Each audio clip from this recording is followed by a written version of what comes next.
Hello and welcome to Network. My name is Pumelele Zondi with your technology and social media news.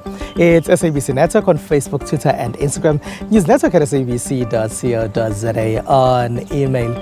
This week our Twitter poll is asking you if you've gone back to the office or if everybody has gone back to your office or if everyone is still working remotely. This as we are reading reports that people at Meta haven't really gone back to the office and Meta is struggling to keep up with office space and they're letting go of some of their office spaces. It's a brand new world in the post-lockdown environment. Results of that poll are coming up later in the program. Here's what's coming up in this particular episode. We go in depth on what happened at Comic-Con last weekend. We have details on the Loeries and as they celebrate 45 years this year. And in our conversation, we chat about cybersecurity as we are about to start Cybersecurity Month in October. Gaming, animation, and all those comic characters came to life at Comic-Con over the last weekend. Producer Lebo Mokomela was there. It was a whirlwind of excitement at the Naswick Expo Center as Comic-Con Africa 2023 attracted record-breaking crowds. Droves of fans from across South Africa descended upon the convention, transforming Johannesburg into a mecca for all things geek and pop culture. One of the highlights of the convention was the dazzling cosplay. Fans came out dressed to impress in true Comic-Con style. So originally we were going to be Rem and Ram from this anime called ReZero, but it was a bit short notice, so we're now the budget version, which is Rim and Rom.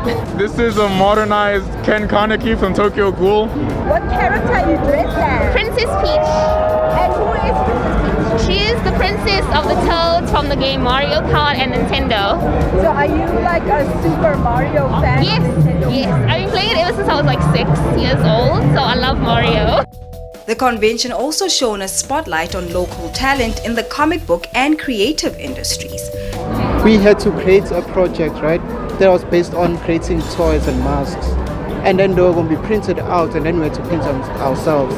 So this was based on mythic and monsters, anything you wanted, as long as it was linked in to what a specific African mythology or anything to do with like our Africanity and stuff like that. So we went into, started creating it. We had to do like research and stuff like that to understand what our project is, which is a lot, it's very important for designers. And then we went into sketching and creating different artworks as this is a basic version of itself, like pretty much creating an overall illustration. And then to take it to 3D, where we actually had to make it come alive.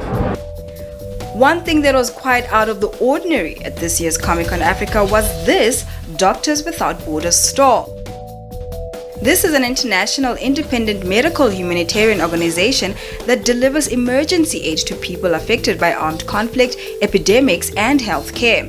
The question is, what brings an organization such as this one to a comic and gaming convention? Well, we're here because we're here to raise awareness about Umsebenzi and to also get people to understand what we do is not a game. I'm sure you can see Lana we say this is not a game. We're here to represent real life stories on a daily basis. We assist in countries that are affected by wars, natural disasters, outbreaks. Do you understand? So it's important for us to come here and speak to gamers and people that are here. I mean, there's over 1,000 people in this place, so it's very important for us to find ourselves in spaces where we can interact with people from all walks of life. Gamers were in their element with a dedicated gaming zone featuring esports tournaments and retro gaming stations. The gaming section was a hub of activity with fans showcasing their skills and enthusiasm for the industry. The 4th annual Comic-Con Africa boasted a lineup of celebrity guests from Hollywood stars to comic book legends. Fans had the opportunity to interact with their favorite creators and actors. The advent of many digital tools has changed just about everything, and this includes the advertising and marketing space. As the Loeries observe 45 years since the inception of what is Africa and the Middle East's biggest advertising awards, we look at how these digital platforms have changed the industries as well. In the digital age, social media platforms are proving to be a game changer for businesses to expand their audience and reach potential customers. They do this by employing effective strategies to establish a strong online presence. There are a couple of things. The one is obviously making sure that we showcase the power of creativity in solving problems for brands that we work with, but also making an impact in the communities that we work within. So in our jury, what's very important is looking at whether if it's PR or live or out of home, has it delivered to the job that is required at hand, but it's done so in a creative way, it's done so in a way that's impactful, it's done so in a way that really drives results. However, industry experts say developing an effective social media strategy is easier said than done. Of course, not every business and every brand needs to be on social media necessarily, right? So some businesses are highly professional, highly specialized, and so they focus on different kinds of techniques to engage with their audiences. But on the main, and generally speaking, it's really about where are the consumers and how do I engage them? And if they are on Facebook, you need to go to Facebook. If they are on television, you need to go to television. If they're on radio, you need to go to radio.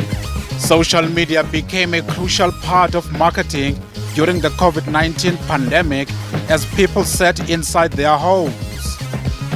Apps such as TikTok took off. Businesses started to take advantage of these apps and advertise their products. Non-profit organizations in the creative industry say they are promoting creativity by helping brands that leverage the power of social media to promote their products. If you think about social media is really about where the attention of society, communities, and individuals is actually heading to. That's what social media actually gives you. And ultimately, if you're in a brand right now, your brand has always been about attracting the attention of consumers. And previously, ages ago, if you look at it 200-300 years ago, the way that the brands existed then, the way they do it is we're in a little community. It was very easy to put little flyers up and say, this is what we have. But in the world right now, we're looking at a global stage, or in our case, a countrywide or regional-wide stage for the Loeries itself. And what brands need to understand is understand where the attention of those communities are. They are doing this by awarding deserving recipients for their fresh thinking, innovative ideas, and outstanding execution. The first thing we're looking for is innovation. Cannot win a Loerie without demonstrating innovation. And then we also check, one, quality. Are they actually producing work that really has strong quality it is? But other than just quality, is it relevant to the brands who are represented in the ads? Is it relevant to the consumers who are being targeted? And then also, is it relevant for where it's been shown? I mean, is this a good, strong television ad if it's meant for television? Or is it a good, strong digital ad if it's meant to be on a digital platform? This gave a rise to a new type of entrepreneurship, content creation. Industry experts say brands that leverage social media successfully have the luxury of always being a part of the online conversation. Now, if someone is asking you about something you don't know, in all likeliness, you go on Google to look for that information. It's been 25 years for Google, and we went to their celebration recently. This month, Google commemorates its 25th anniversary. When first launched 25 years ago, Google was far from the first internet search engine, but quickly, Google Search became known for its ability to help organize the world's information and make it universally accessible and useful. Google has been in South Africa for since 2005, and we just see, more and more people come onto the internet and benefit from digital technology. South Africa, we have about 74% digital penetration, which is really great. It was probably in the late 50s, about 4 years ago. And as more spectrum becomes available, we have much more internet penetration. For their 21st birthday, Google is looking back at some of the milestones that played a big role in where the internet search engine is today. One of the moments is in 2001, when singer and actress Jennifer Lopez attended the 2000 Grammy Awards. Her daring Versace dress became an instant fashion legend and the most popular query on Google at the time. Back then, search results were just a list of blue links, so people couldn't easily find a picture they were looking for. This inspired Google to create Google Images. We've seen massive growth. We've got about 15 products that are used by 500 million people daily. We've got about 6 that are used by more than 2 billion people daily. So it just shows you the power of these products that are free, that are accessible to everyone. But I mean, one that we all use all the time is Google search, right? And when looking around the room, many of us will be familiar with things like encyclopedia, but you know, the world has shifted. People have become much more digital, and search has been incredible. I remember before we had images on search, we only had like blue links that came up in response to a query. This year, Google introduced Search Labs and Search Generative Experience. With Search Labs, you can test early stage experiments and share feedback directly with the teams working on them. The first experiment, SGE, brings the power of generative AI directly into search. We announced new improvements to Bard, which includes the fact that now people can use it's sort of integrated, so you can actually almost like get use the platform, but actually drives you to your other platforms that you use that are belonging to the Google suite. So it really just enhances the experience, and it's no longer just about just typing in the question and that's it. It can really help you also correct some of the information that you've inputted based on what you've inputted somewhere else. So really it means that the system really talks to the other sort of products that we have, which really can help greatly enhance the responses that you get from our generative AI tool, which is Bard. Yeah. The term Google it has become a part of our lives and has helped end many arguments. Some of the guests expressed how Google has impacted their lives. I host a tech show on Channel Africa Radio every Sunday. Some of the content there sometimes tend to get a little bit tricky because it's actually been a couple of months since I've been on that particular platform. So Google is my best friend. But also I'm a single mother. So even with my baby was my first child, Google has helped me navigate things that babies like. So the first time I heard about Google was I was in high school, and I saw these two, young guys launching this platform, and I was like, what is this all about? And then fast forward to a couple of years later, I started a magazine myself, a digital magazine. And then, obviously having a digital platform, Google helped us a lot. I work in the tech industry, so I use Google for basically everything. I mean, they are also invested in ChatGPT, so I use that on a daily basis. So it's made my life so much easier. Google has taught me that it doesn't matter what your current IQ is. The ability to learn and your encouragement to Google different stuff every day, it just makes you know that anything is unexpected and you just get to learn whenever. Some of the other pieces Google created over the years are Google Translate and Google Trends in 2006, Google Mobile App, Voice Search in 2008, among many others. Google says it's amazing to reflect on where it started and how far they have come. SABC Network on Facebook, Twitter and Instagram. Use network at sabc.co.za on email. After the break, we chat about issues of cybersecurity as October is Cybersecurity Month. SABC Network on Facebook, Twitter and Instagram. Use network at sabc.co.za on email. Welcome back.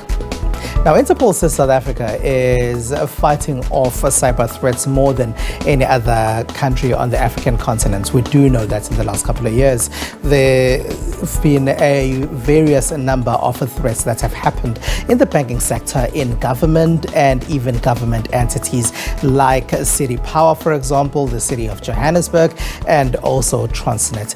Now, October is Cyber Security Month. This puts a spotlight on this very big problem. To discuss cybersecurity with us is Ibrahim Asmal, who is a senior lecturer in the Durban University of Technology's Information Technology Department. Hello, and thank you very much for being a part of our network. But maybe if we can start by explaining what cybersecurity actually is. Cybersecurity is where we employ techniques to protect our data, our servers, our networks, and our devices from malicious attacks. What are some of the most prominent threats? You get a lot of intrusion attempts, you get a lot of malware attempts, okay, where people try to steal your data or encrypt your data, okay, because we know data is the new gold. Okay? So hackers try to access the data, delete, encrypt for ransom, or try to disrupt the services of the organization. That's a big business, and for individuals? Even for individuals, it's the same thing. Okay, we need to protect our devices. Why? We got data on our devices.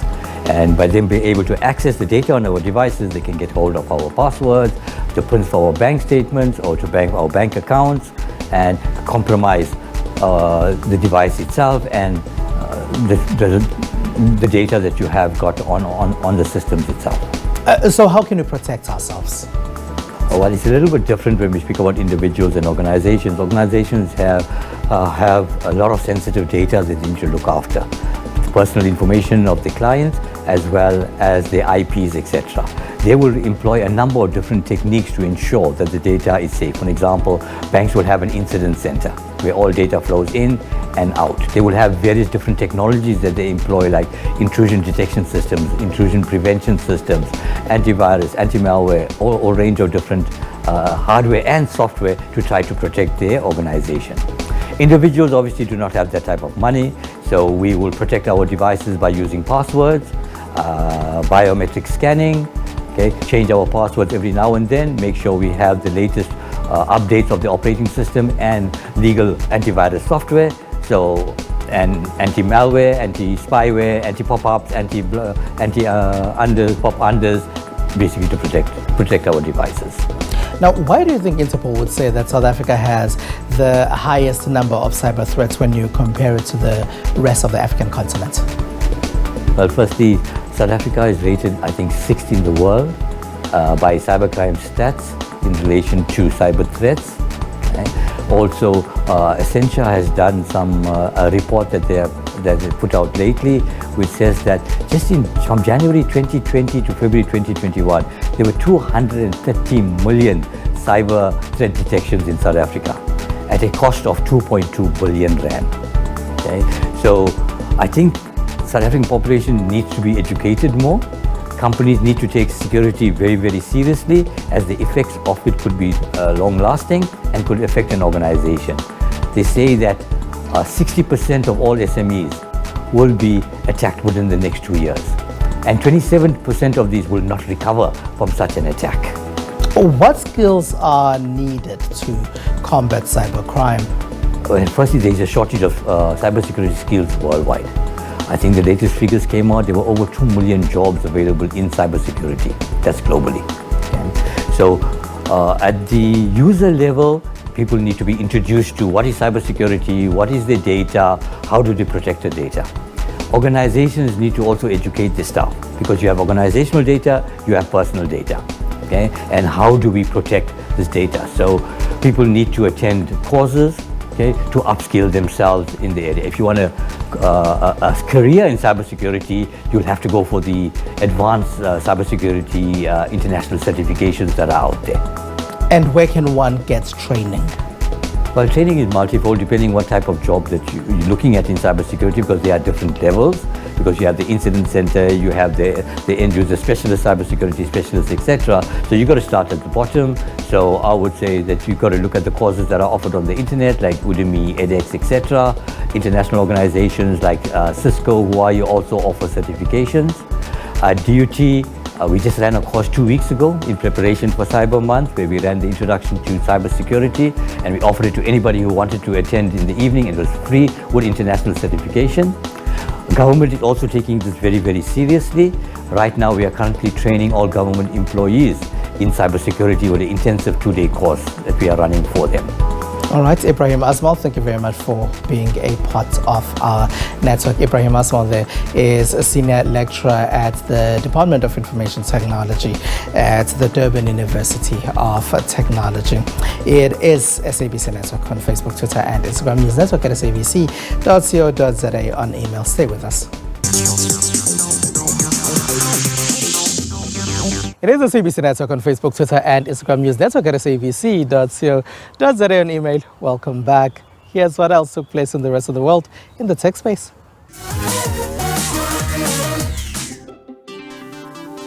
This is Arisa Yan. She's only 6 years old, but already a smartphone native. She effortlessly swipes through comedy videos on social media platform Douyin while giggling on the sofa. Arisa started using a cell phone when she was 4 years old. Mobile phone addiction is a major concern in China. The government drafted a regulation in August limiting minors to a maximum of 2 hours a day on their smartphones. 当然会了，因为小朋友学习是一部分，但是他看视频就很容易上瘾。那怎么去平衡这个时间就变得很重要。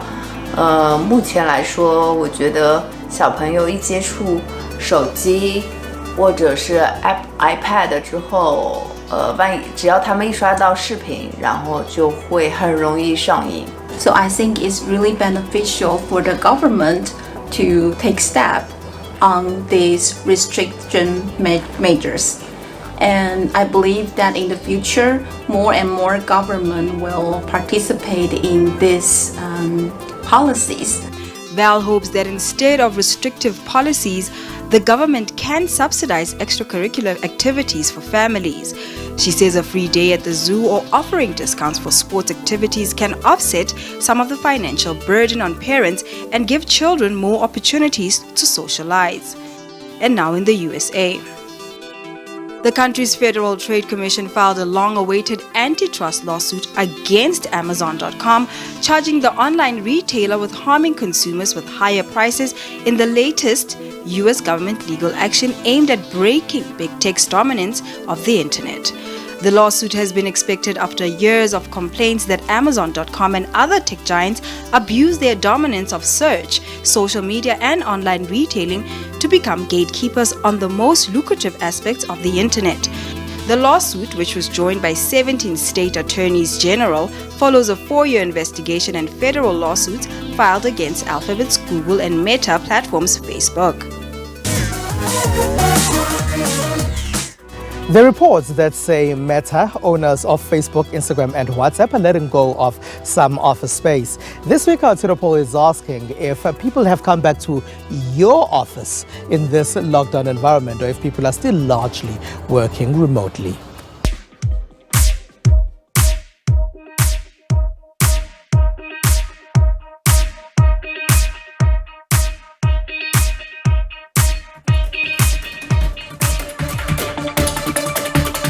That's it. That's all we have for you. Find us on SABC Network on Facebook, Twitter, and Instagram. It is newsnetwork@sabc.co.za.